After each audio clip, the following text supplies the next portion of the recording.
Assalamualaikum warahmatullahi wabarakatuh. Saya Cynthia Putri Salmon B1 190006. Ingin memaparkan materi yaitu tentang pankreas. Apa yang dimaksud dengan pankreas? Pankreas merupakan salah satu organ di dalam sistem pencernaan manusia. Secara umum, fungsi pankreas dalam tubuh adalah memproduksi hormon dan enzim untuk menghancurkan makanan di dalam perut. Anatomi kelenjar pankreas yaitu merupakan kelenjar yang mempunyai fungsi eksokrin sekaligus fungsi endokrin. Panjang 15-25 cm dengan massa 60-100 gram. Terdapat sejumlah pembuluh darah besar yang mengelilingi pankreas. Beberapa pembuluh darah terhubung dengan mesenterium, yaitu organ pencernaan berbentuk membran berliku-liku yang terletak di belakang usus halus dan usus besar. Ada pula pembuluh darah yang terhubung dengan organ hati dan usus, selain menyuplai darah ke organ-organ utama yang terhubung dengannya. Berbagai pembuluh ini juga memasok darah kaya oksigen menuju pankreas. Pankreas dapat mengalami gangguan yang disebabkan oleh peradangan, faktor genetik, hingga kanker. Berikut adalah penyakit yang umumnya menyerang kelenjar. Ini yaitu pankreatitis akut, pankreatitis kronis, kanker pankreas, dan insufisiensi eksokrin pankreas.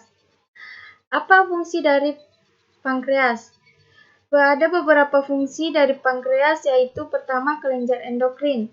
Kelenjar endokrin adalah organ yang menghasilkan hormon yang tidak memiliki saluran atau pembuluh khusus, sehingga hormon yang dihasilkan didistribusikan ke seluruh tubuh melalui darah. Pankreas menghasilkan beberapa hormon yang peredarannya melalui pembuluh darah. Fungsi endokrin yaitu di mana sekelompok kecil atau pulau Langerhans yang sama-sama membentuk organ endokrin yang menghasilkan insulin dan glukagon. Hormon yang dihasilkan dari fungsi endokrin yaitu glukagon oleh sel alfa, insulin dan amilin oleh sel beta, somatostatin oleh sel delta, dan polipeptida pankreas oleh sel F. Yang kedua yaitu kelenjar eksokrin. Kelenjar eksokrin adalah kelenjar yang memiliki saluran khusus tidak melalui darah. Kelenjar eksokrin pankreas salurannya melalui ductus pancreaticus, baik Wirsung atau Santorini. Dua saluran ini berfungsi untuk membawa enzim yang diproduksi oleh pankreas menuju duodenum.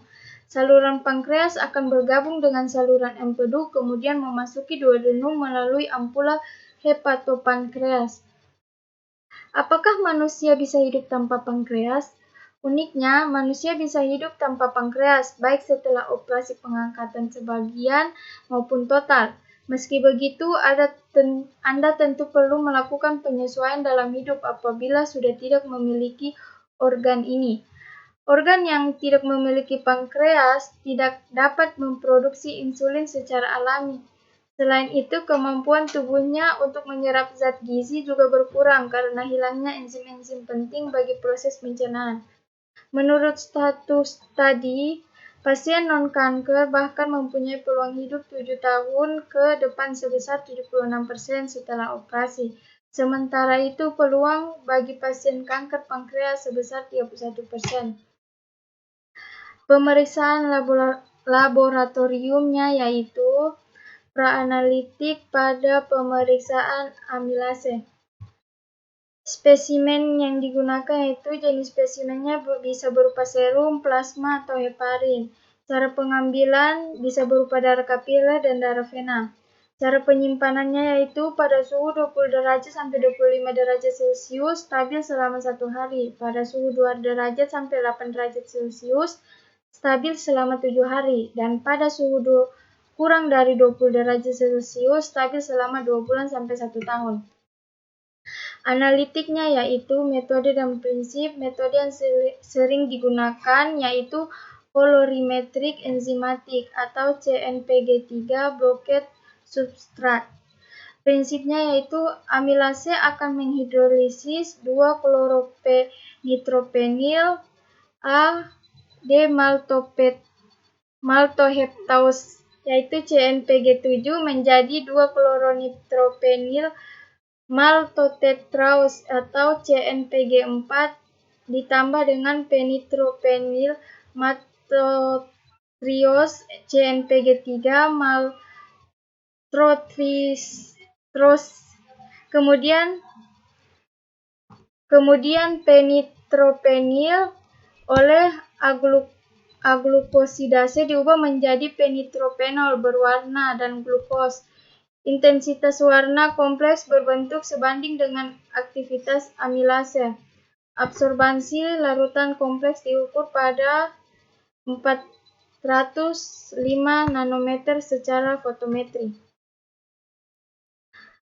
Nilai rujukan dari pemeriksaan amilase yaitu metode enzimatik, usia dan jenis kelaminnya itu bayi baru lahir sebanyak 5-65 mikroliter atau dalam satuan internasional 0,09 sampai 1,11, dewasa 27 sampai 131 atau dalam satuan internasional 0,46 sampai 2,23.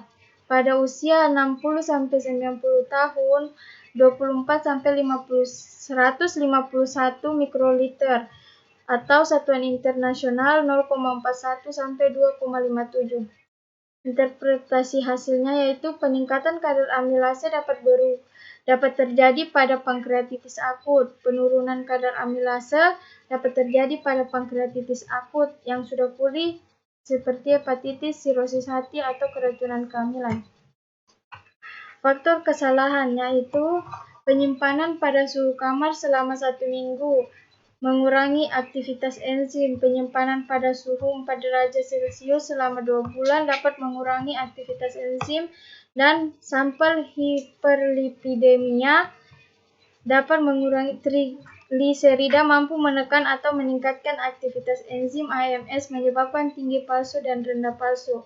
Pemberian obat penghilang rasa sakit atau morfin sebelum sampling menyebabkan tinggi palsu.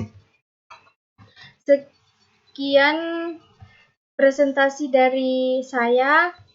Yang dapat saya simpulkan yaitu peningkatan kadar amilase dalam serum dapat mengindikasikan gangguan yang terjadi pada pankreas, endokrin, dan jaringan spesifik lainnya. Pemeriksaan kadar amilase dapat dilakukan dengan metode kinetik atau PNPG7 dengan menggunakan fotometer pada panjang gelombang 405 nanometer. Sekian, kurang dan lebihnya mohon dimaafkan. Wassalamualaikum warahmatullahi wabarakatuh.